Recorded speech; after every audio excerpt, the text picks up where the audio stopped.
Hey everybody, it's Jaiya, and our question today is, how do I get my partner to be more adventurous in bed? So, there are 5 different stages in our sexuality.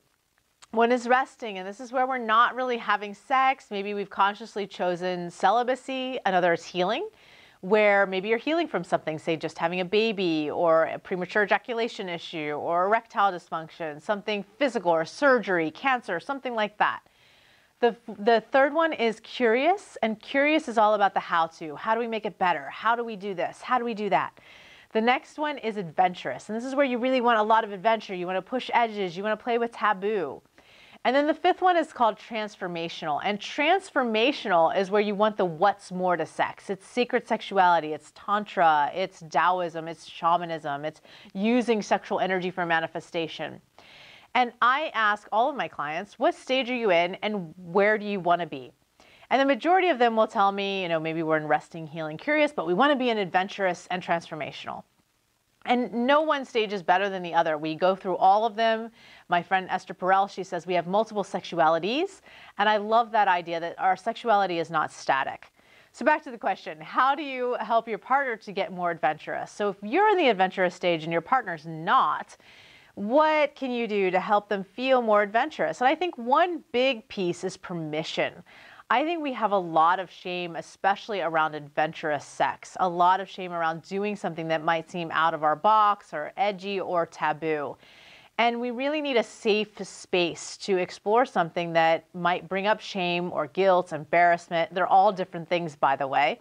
The definition of guilt is I'm doing something bad versus shame, which is I am bad.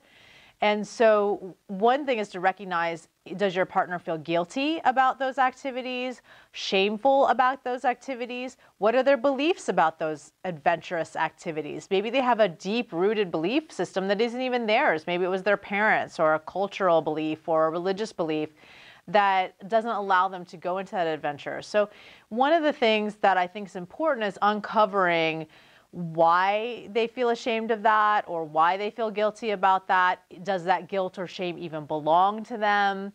Is it something that you can help them feel more comfortable with, and really giving them permission that it's okay. Hey, it's okay to play with that. It's okay to be curious about that. And then to share really from your heart why you're interested in it. What about that adventurous activity really turns you on?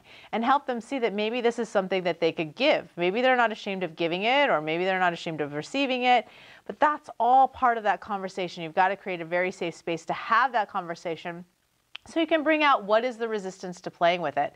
And there may just be some adventurous things that they have a boundary with. And I think too often people are punished for their boundaries instead of rewarded for their boundaries. So if you reward a boundary, if you can reward a no, you're actually going to get them to open up more and more and more. But don't just reward the no, actually reward the no, not just to get something, but to give something to them, which is a safe container for them to say no, for them to have boundaries, so that they can explore all the way to their edges. All right, until next time, fill your life with pleasure.